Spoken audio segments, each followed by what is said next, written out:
Em nome do Pai, do Filho e do Espírito Santo. Amém.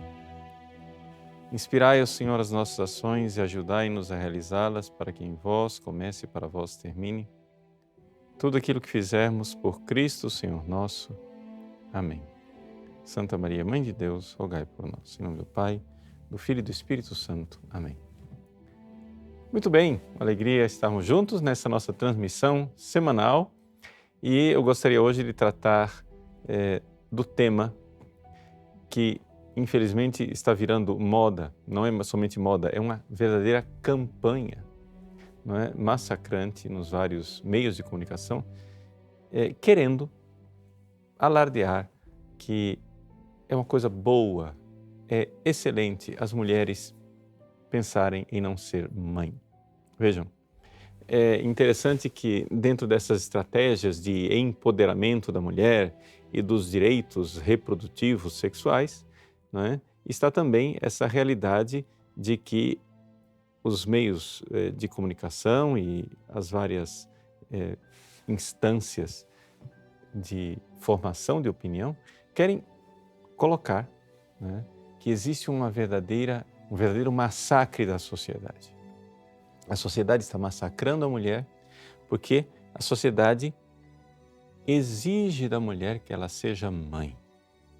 Isso é uma verdadeira escravidão. E, no entanto, existem mulheres que não querem ser mães e pronto. Quais são as estratégias, qual é a forma que a mulher tem de enfrentar? Enfrentar essa pressão, pressão do marido, pressão da família, pressão da sociedade, pressão dos seus círculos de relacionamento e que motivos e razões apresentar para dizer que ela é uma mulher autônoma, ela não quer ser mãe, e daí? E qual é o problema? Quem vai me obrigar a ser mãe? Então, vejam, toda a ideia que está por trás é que mãe, né, maternidade e mulher, feminilidade, não tem nada a ver. Uma coisa não tem nada a ver com a outra. Na verdade, é exatamente o contrário. Ou seja, se nós formos analisar a natureza do ser humano, nós iremos notar que esta engenharia social que quer libertar a mulher da sua maternidade, na verdade, está fazendo a mulher trabalhar para outros senhores muito mais opressores do que estes que supostamente querem libertar a mulher. Vamos para os fatos, né? Até agora eu só anunciei as coisas, tá? Então, aguenta firme aí, é uma narrativa talvez um pouco longa, mas é importante você compreender isso. Primeiro fato, vamos lá. O primeiro fato a ser constatado é que família é uma realidade humana, não é uma realidade do reino animal, não é uma realidade meramente biológica. Os animais, eles não têm família no sentido estrito da palavra. Os animais têm sexo, mas eles não têm família. Os animais podem fazer a reprodução, não é? Mas se um macho vira uma fêmea no cio e essa fêmea for a mãe dele, ele vai cobrir aquela fêmea, não interessa se é a mãe dele, ele vai ter relação, ele vai ter sexo com a mãe dele, ele vai ter sexo com a irmã dele, ele vai ter sexo com a filha dele, porque o animal não tem família. Portanto, o animal tem sexo, mas não tem família. Já o ser humano tem sexo, mas além de ter sexo, o ser humano tem família.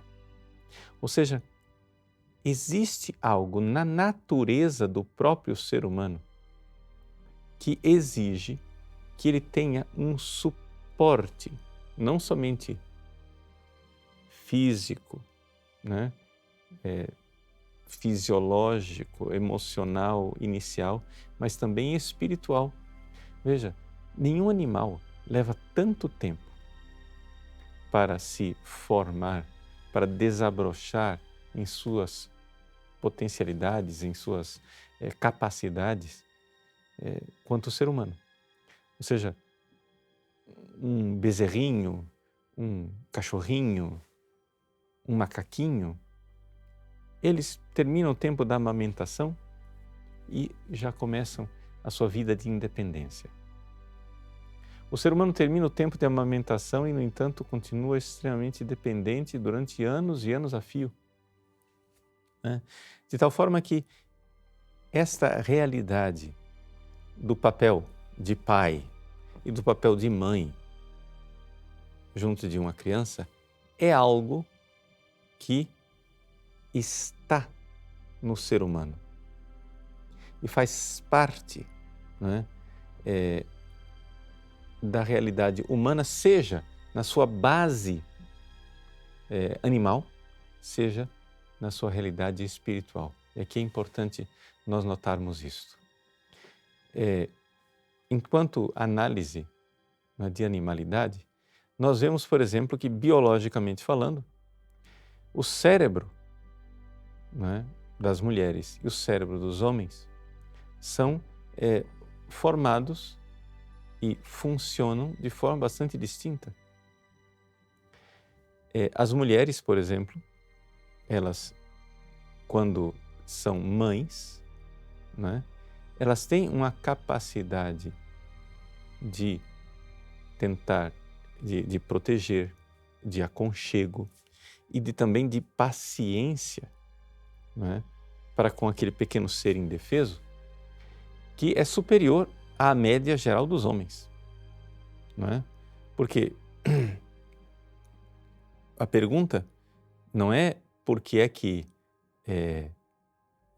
a mulher tem tanto aconchego para com a criança e ela é tão mãe. A pergunta é por que é que aquela criança que chora o tempo todo, que dá tanto trabalho e que cria tantas situações problemáticas, não é jogada pela janela por aquela mulher instintiva e automaticamente. Na verdade, é o contrário, ou seja, o instinto e a forma como funciona o cérebro da mãe e da mulher é para acolher aquela criança, enquanto todas as vezes que acontece esse tipo de infanticídio, quando uma mãe mata uma criança ou se desfaz uma criança, todo mundo vê naquilo uma realidade completamente anormal e, de fato, se você vai analisar especificamente, né, existe alguma disfunção no cérebro da maior parte dessas mulheres. Não é uma questão tanto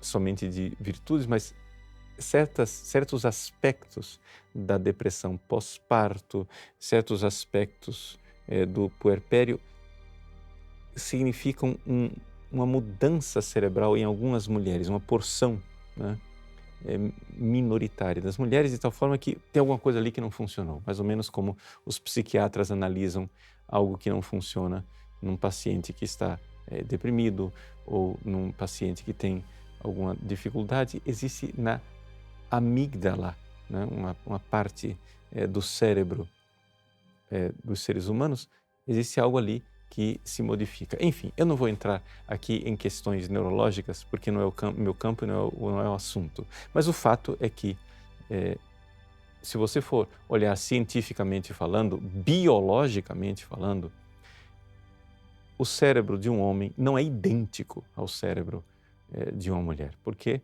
Porque os hormônios e a forma como a mulher foi feita, né, como ela exerce a sua maternidade ao longo dos milênios, isso faz com que ela seja bem diferente. O homem, ele, pelo nível de testosterona e pela sua missão, né, de proteger a família de outra forma, ele é um pouco mais desafiador, um pouco mais lei, um pouco mais, digamos assim, intolerante, digamos, do que a mulher. Já a mulher tem uma tolerância enorme com as crianças, uma capacidade de aconchego e de acolhimento. Isso está na base animal do ser humano, mas isso ainda não é família. Isso é só uma constatação biológica. A família, ela acontece quando nós transmitimos para os nossos filhos o legado espiritual em que os nossos filhos podem realmente encontrar a verdade, enxergar, fazer a experiência da verdade e buscar o bem. Existe algo ali que exige virtude, tanto por parte dos filhos que aprendem, como dos pais que ensinam e transmitem. E nestas funções de pai e de mãe, a mulher e o homem têm papéis realmente bastante distintos. Mas seja como for, a finalidade do nosso programa aqui hoje não é entrarmos nesse aspecto da distinção entre homem e mulher e dizer que a mulher é claramente distinta do homem. Não é tanto esse o problema. Mas nós compreendermos que, além dessa base biológica de homem e de mulher, existe uma realidade espiritual, que é o fato de que ser pai é a plenitude da maturidade de um homem e ser mãe é a plenitude da maturidade de uma mulher. Por quê? Porque você se torna uma pessoa para o outro. Como nós podemos definir mãe? Mãe é uma mulher para os outros. Como você pode definir pai? Pai é um homem para os outros. Cada um no seu papel específico, nas suas funções, mas é importante nós compreendermos que por trás do discurso de que eu não quero ser mãe e eu não quero ser pai, existe não somente a realidade biológica, eu não quero ter filhos biológicos, eu não quero ser pai biológico ou mãe biológica. Existe um problema espiritual de não ser pai e não ser mãe. Veja, um padre não é pai biologicamente, geralmente não é, existem exceções de homens que foram casados, tiveram filhos e depois ficaram viúvos e foram ordenados padres e são celibatários, mas são pais biológicos. Mas geralmente os padres não são pais biológicos e, no entanto, devem ser pais espirituais se quiserem ser homens maduros. Um padre que não é um pai, espiritualmente falando, é alguém que não alcançou a sua maturidade, porque todo homem precisa ser para os outros. Assim também com relação às mulheres.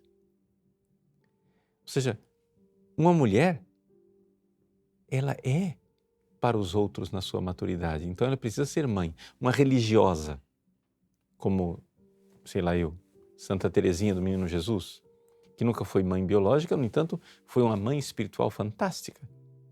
Não é? Você vê nos escritos dela uma maternidade espiritual imensa. Então, existe, claro, no ser pai e no ser mãe, na família humana, uma realidade que é um substrato biológico do sexo, que pela reprodução sexual nascem novos seres humanos. Existe acima desta camada superficial que é o sexo simplesmente reprodutivo, existe acima uma realidade cerebral em que o papel característico de homem e de mulher são distintos e complementares, não é? Também no cuidar da prole, no cuidar da criança, mas existe um nível ainda superior que é a realidade espiritual, em que tanto o pai como a mãe se distinguem por ser para os outros. Me desculpem o romantismo que está na moda nos tempos atuais, mas família, não é? Ou seja, melhor dizendo, casamento não é para você. Casamento é para os filhos. O casamento não é para o marido e para a mulher. O casamento existe para os filhos. Uma vez que você se casou, acabou. Você é para os outros.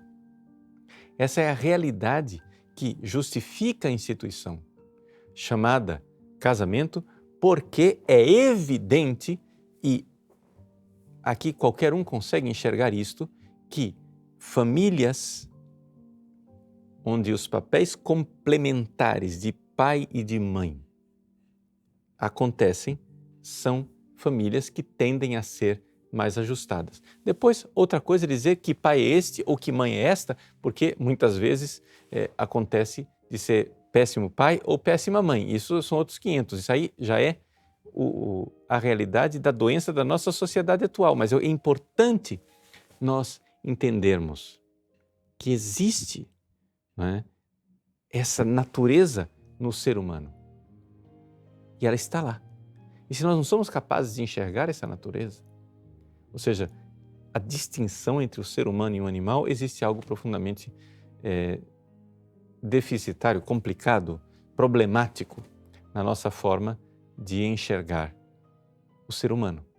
Se você não consegue ver a diferença entre você e um macaco, meu irmão, reflita mais, pare mais, pense mais, porque tem algo problemático a respeito do conceito que você tem de você. O problema é que na sociedade atual os nossos filhos estão sendo educados nas escolas para não saber a distinção entre eles e um macaco, entre eles e um animal. Ou seja, a coisa agora não, se os animais fazem sexo livre, nós seres humanos somos feitos para fazer sexo livre. Isso é o natural. Não, isso é o natural para a natureza do macaco, mas não é o natural para a natureza do homem. É natural para a natureza de uma caneca, se eu posso dizer que tem a natureza da caneca, que ela possa conter líquidos, como é natural para a natureza de um microfone, que ele capte som. Agora, não vou exigir que a caneca capte o som e que o microfone contenha líquidos. Pois bem, são coisas diferentes. Estou falando aqui de objetos, artefatos, não é? Evidente. Mas, se você olha para o ser humano e para o animal e você não vê nenhum macaco, por exemplo, fica pensando, o que é que eu vou ser quando crescer? Não existe essa tensão dentro do macaco. O macaco não fica procurando um sentido de vida. O macaco não vê nele uma missão. O macaco, quando ele nasce, ele já é tudo o que ele precisa ser. Mas o ser humano não. E você constata isso dentro de você. Você é muito diferente de um macaco. Você tem um anseio dentro de você. Você quer algo mais. Pois bem, essa realidade, ela é presente em todos os seres humanos, de todas as culturas, de todos os povos, de todos os lugares. Pois bem, os nossos filhos, não é?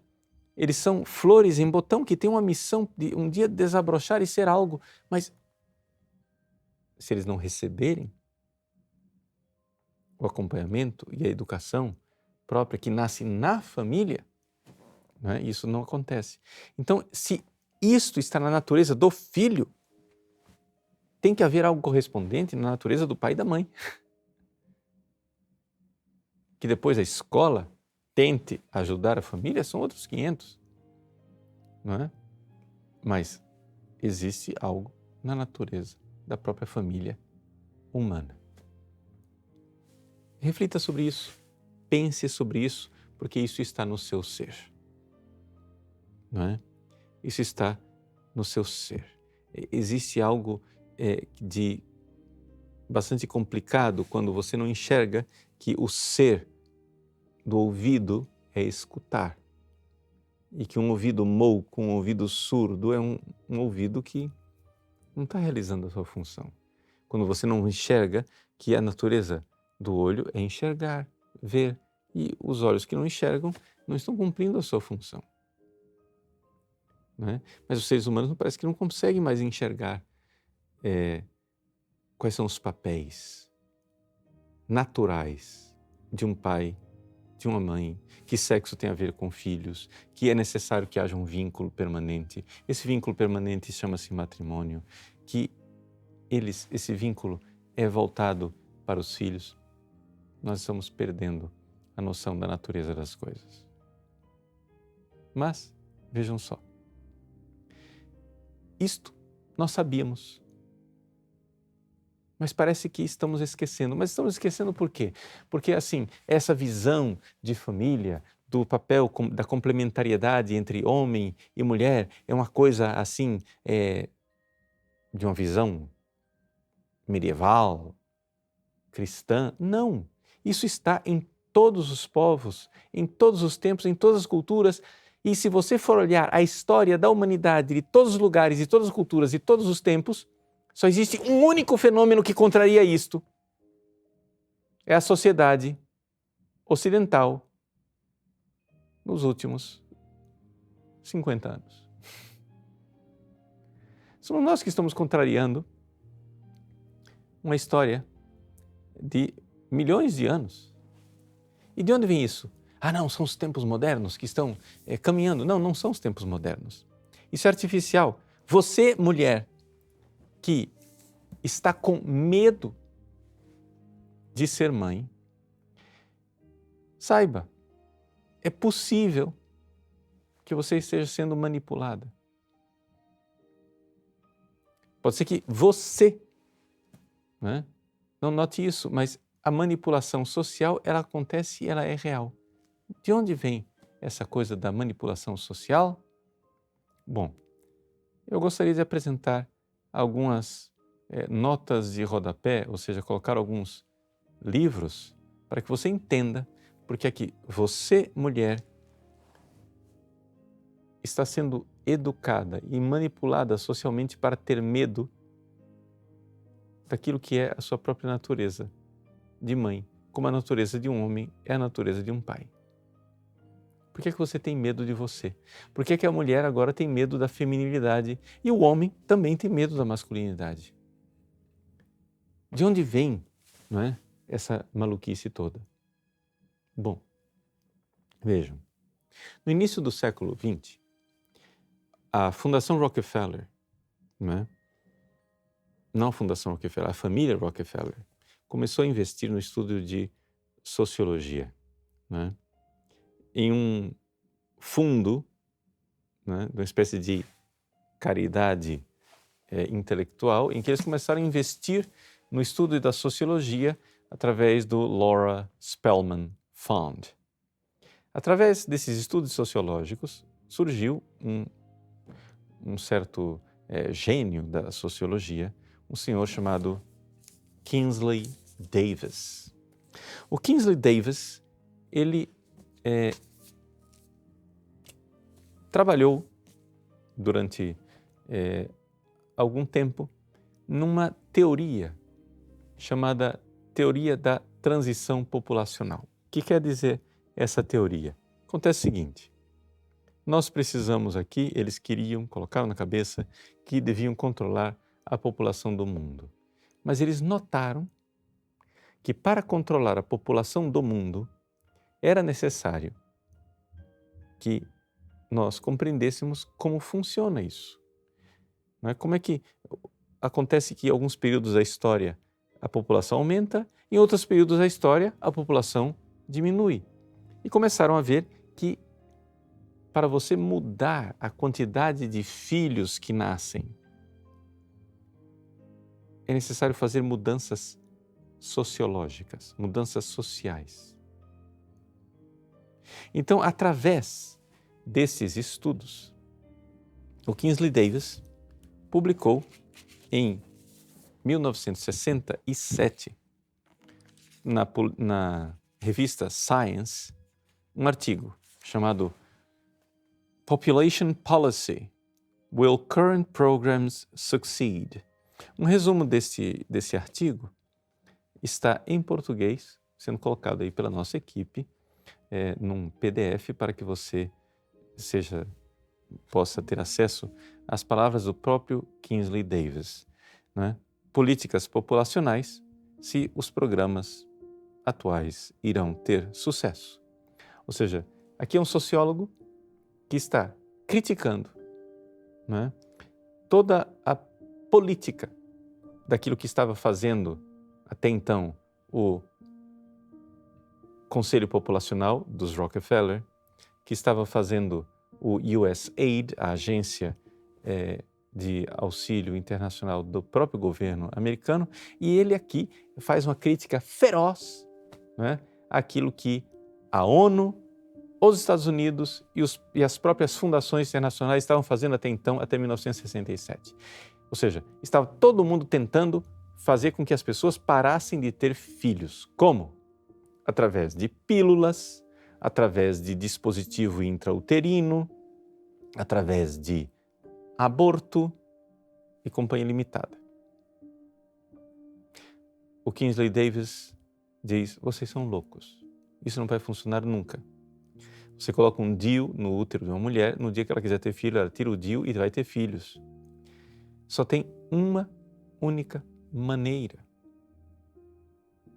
de você fazer com que pare de crescer a população do planeta. É você mudar as mulheres de tal forma que elas não queiram ser mães, que elas não queiram ter famílias. Então, ele diz aqui nesse artigo, né, que existe uma complexidade da vida social e nós temos que admitir que existe um sistema de recompensas e de punições, rewards and punishments, that is built into human relationships, que está colocado nas relações humanas. Então, nas relações humanas de marido, mulher, pais e filhos, família, existe ali um sistema de recompensa. O que é um bom pai? O que é uma boa mãe? O que é uma boa mulher? O que é um bom homem? O que é um bom filho? Isto está no sistema social. E diz o Kingsley Davis, ou nós mudamos isto, ou não vai mudar nunca. Ou seja, nós temos que parar de, por exemplo, há 100 anos atrás, se nós formos olhar, uma mulher ficava grávida, todo mundo dizia, parabéns. Hoje você vê uma mulher grávida, você tem que, a mulher diz, estou grávida, aí você tem que esperar a reação. Porque se ela der um sorriso, você diz, parabéns. Se ela estiver meio tristinha, diz, não, mas veja só, etc. Você se solidariza com ela. Porque não, veja, por quê? Porque o sistema de recompensas mudou. O sistema de punições mudou. Ou seja, qual é a reação da sociedade, há 100 anos atrás, quando um casal que tinha relação sexual e engravidava fora do casamento, não era uma reação completamente diferente da de hoje? Eu não estou dizendo que está certa essa ou está certa aquela outra reação. Eu estou dizendo que isto mudou. E mudou por acaso? São os tempos modernos? Não, não mudou por acaso. Por quê? Porque o Kingsley Davis soou o alarme no final da década de 60, né? Ele disse que a estrutura social e a economia devem ser mudadas antes que nós queiramos reduzir deliberadamente o índice de nascimentos que pretendemos alcançar.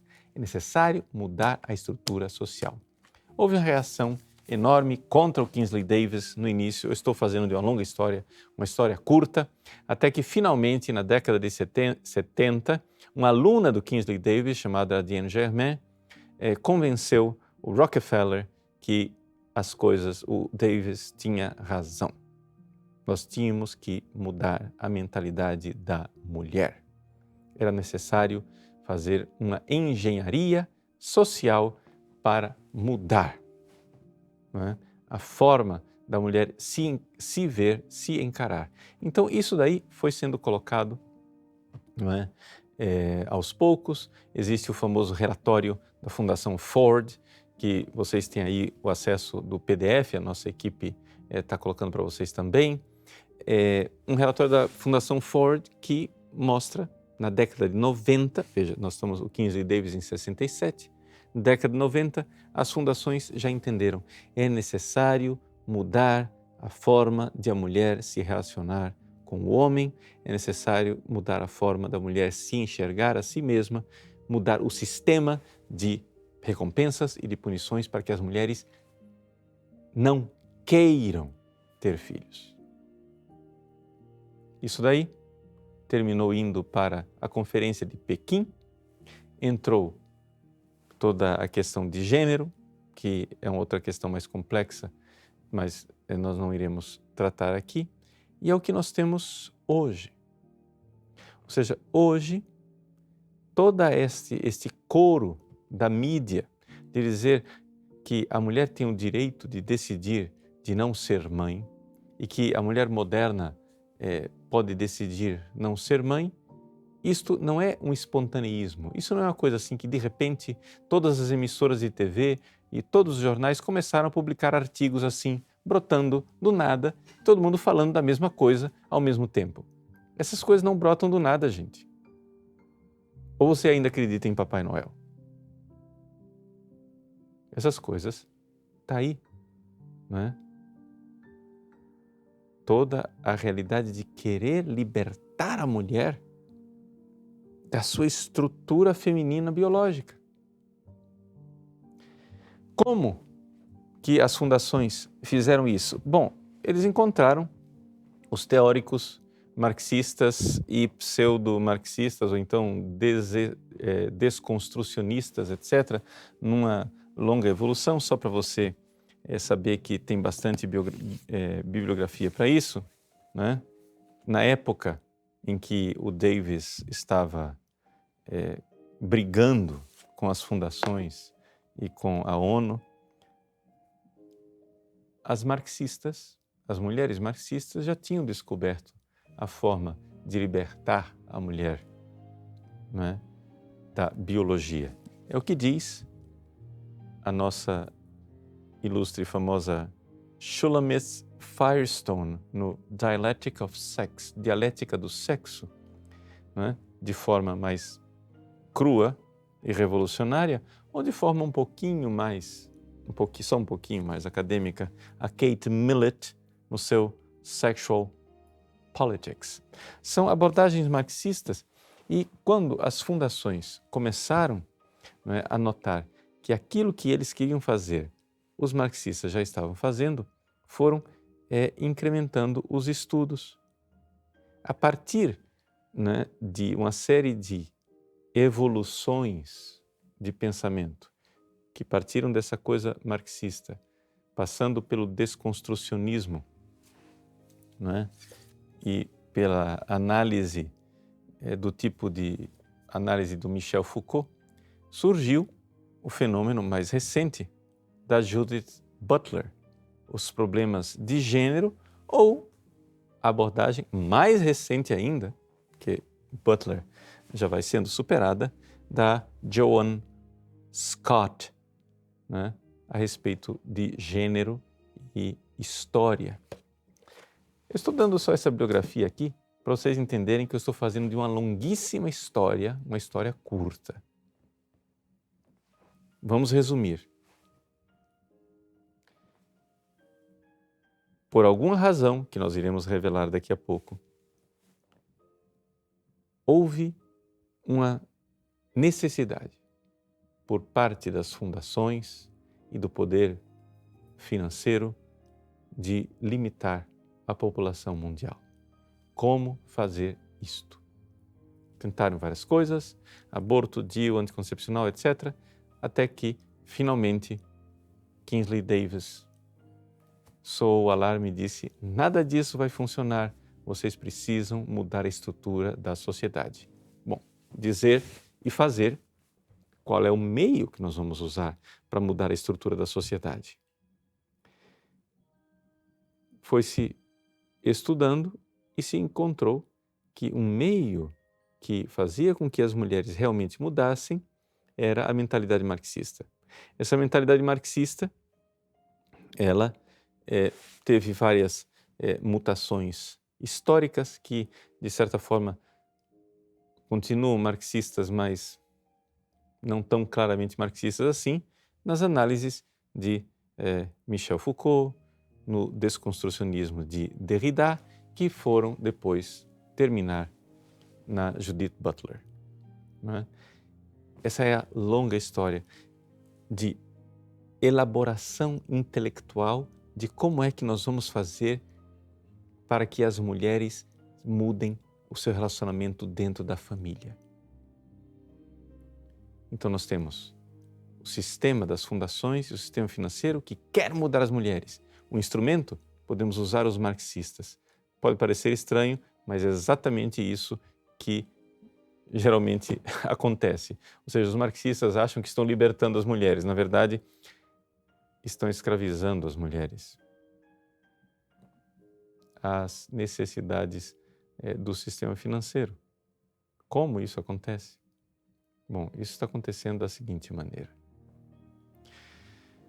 Vocês sabem que o sistema financeiro, quando eu falo sistema financeiro, não estou falando de capitalistas. Capitalistas são, por definição, os empresários. Quando eu falo do sistema financeiro, eu estou falando de bancos. Os bancos vivem de emprestar dinheiro.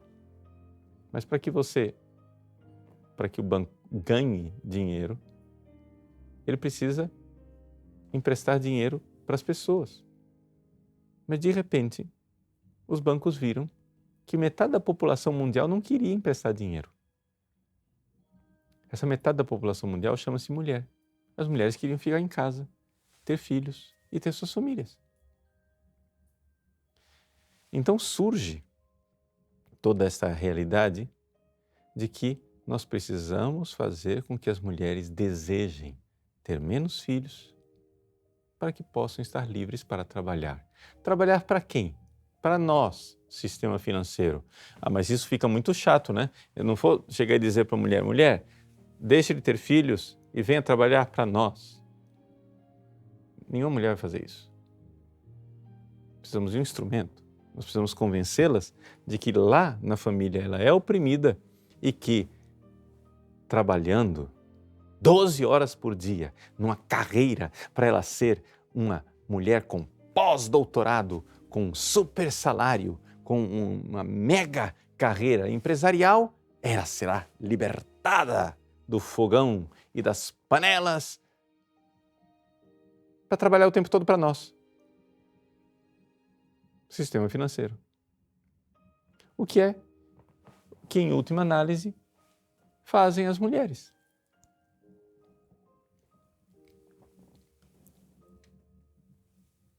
As mulheres, a mídia, a imprensa, diz, mulher, você precisa se libertar, você não pode querer ter filhos, porque você tem direito de não querer ter filhos, de fazer quanto sexo você quiser, não ter filhos.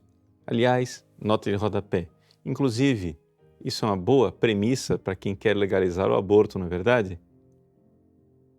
Ou seja, falar de aborto para a mulher brasileira é contra o aborto. É totalmente contra o aborto. Mas eu posso falar para a mulher brasileira que ela tem o direito de não querer ter filho. E se acontecer no meio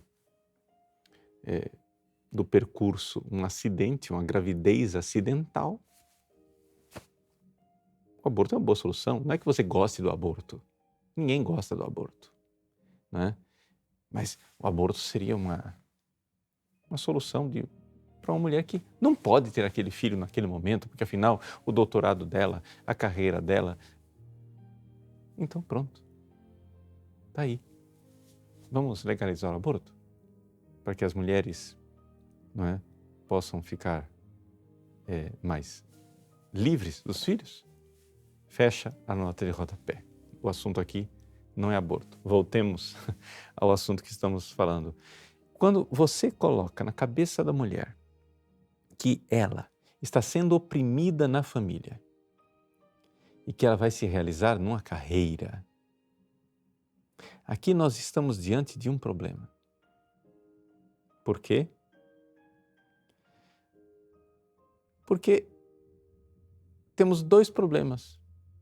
Um no nível cerebral, biológico, animal da mulher e um outro no nível espiritual. Nível biológico animal.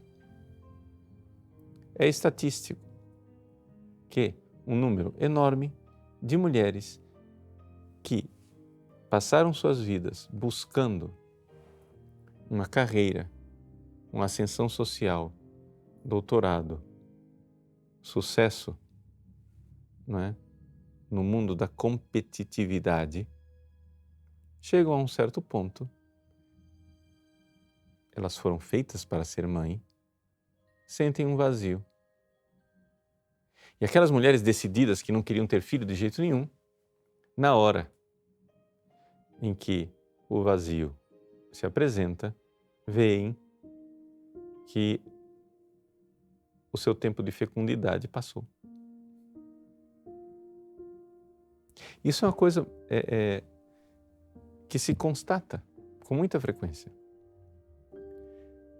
Se você coloca na cabeça de uma jovem mulher que ela precisa se preocupar primeiro com a sua carreira, você está mudando as ideias dela. Você não consegue mudar o cérebro dela. Porque o cérebro dela, na base biológica e animal, foi feito para a maternidade. E as mulheres são mães, deixa eu avisar você, há alguns milhões de anos. E o nosso cérebro, né, ele não vai mudar. Não é a realidade do cérebro feito para funcionar já há milhões de anos que um decreto das fundações internacionais vai mudar o cérebro das mulheres em 50 anos. Eu acho que elas estão sendo desrespeitadas. Por mais que a nossa amiga Judith Butler diga que eu decido o gênero que eu quiser. Você pode achar que você decide, mas seu cérebro continua sendo feminino. Segundo ponto, além da questão biológica, existe a questão espiritual. Ninguém nasceu para ser egoísta. E a base que está atrás da ideologia das mulheres que buscam carreira e dos homens que buscam carreira é a seguinte frase: e eu, como é que eu fico? Ou seja, se eu vou passar a minha vida inteira me dedicando a uma família e aos meus filhos, como é que eu fico? Eu não posso viver para os outros, mas isso é um problema espiritual. Meu irmão, é claro que você não somente pode viver para os outros, você deve viver para os outros. Não somente as mulheres, os homens também. Afinal das contas, nós fomos feitos para amar. Nós fomos feitos para os vínculos familiares e os vínculos de relacionamento. Então a pergunta não é por que tão poucas mulheres buscam a carreira e não querem ser mãe. A pergunta é outra, é como é possível que haja homens que só buscam carreira? Ou seja, o que é que esse bando de homens querem fazer com carreira? Primeiro que essa história de carreira é uma ilusão, não existe ilusão mais fantástica do que essa tolice chamada carreira. Deixa eu explicar por quê. Porque 90% da humanidade não tem carreira, 90% da humanidade tem emprego. Qual é a diferença entre a carreira e o emprego? É a seguinte, o emprego você faz algo que não necessariamente você gosta de fazer para que alguém te pague um salário. Porque você tem que viver. Isso chama-se emprego. 90% da humanidade tem emprego. E 10% da humanidade, estou sendo otimista, eu acho que talvez seja 1% da humanidade, mas esquece, vamos ser assim bem generosos. Talvez 10% da humanidade consiga uma carreira. Não é? No sentido de que, matematicamente falando, meus irmãos, vamos ser sensatos. Matematicamente falando, não existe esta coisa de que todos somos iguais. É evidente que existem existem menos gerentes do que subalternos. Existem mais CEOs ou empregados. É evidente que, percentualmente falando, pela própria estrutura social, é impossível que todo mundo chegue lá. Você já imaginou uma sociedade onde só existe chefe? Essa sociedade não existe. Só na cabeça tonta de marxistas igualitários. que acham que todo mundo vai ser igual. Então, você vai e coloca uma ideia absurda nas pessoas de que todos devem lutar por um sucesso de carreira de não sei o quê. Algumas pessoas, não é, entram nessa dinâmica, trabalham 80 horas por semana, arrancam o couro, com isso pagam o preço de seus filhos abandonados, sua família deixada de lado, suas mulheres e os relacionamentos afetivos e emocionais serem absolutamente desprezados. Só acontece o seguinte: isto daí, para a maior parte da humanidade, só funciona essa mágica, essa ilusão, essa hipnose da carreira, só funciona para o início, para os jovens, porque qualquer ser humano que seja minimamente humano, quando chega lá pelos 40, começa a notar a necessidade de uma coisa chamada família, vínculos afetivos e relacionamentos. Porque o vazio bate, o vazio acontece, o vazio está aí, o vazio existencial. Então, que exista uma fatia da sociedade de gente extremamente bem-sucedida, que para alcançar esse sucesso passou por cima de seus relacionamentos familiares, porque o objetivo, o goal a ser atingido era aquele, isso daí, gente, isso não pode ser colocado como exemplo para a humanidade inteira. Isso aí tem que se perguntar, é o contrário, como é que tem gente que chega a ser assim? Como é que tem gente que despreza a salvação das almas dos seus filhos, a educação dos seus filhos, que despreza os vínculos afetivos de mãe, de pai, de irmãos, para correr atrás de, aspas, carreira, quando, na verdade, carreira é somente um nome bonito de uma coisa mais crua, chamada dinheiro e poder. Então, vejam, nada contra o dinheiro, nada contra o poder, só que nós não somos Maquiavéis. As coisas que são importantes precisam ser importantes. As coisas que vêm primeiro precisam vir primeiro. E a salvação dos nossos filhos deveria vir primeiro. Nós achamos que estamos sendo libertos quando nós, então, nos livramos da opressão da família patriarcal e tradicionalista. Na verdade, nós estamos trocando um sistema de família natural, não tradicionalista, da natureza do próprio, que é exigido pela própria natureza do ser humano, para passarmos para um sistema onde a propaganda nos diz que nós seremos libertos. Mas não é isso que a gente vê no mundo real. Nós vemos pessoas acorrentadas, endividadas, trabalhando o tempo todo e chegando a um certo ponto da vida, se deparando com o vazio, a depressão, porque a vida passou e aquilo que realmente importava, as relações que são fundantes, as relações familiares, foram deixadas de lado. Então, voltamos à pergunta do início do nosso programa.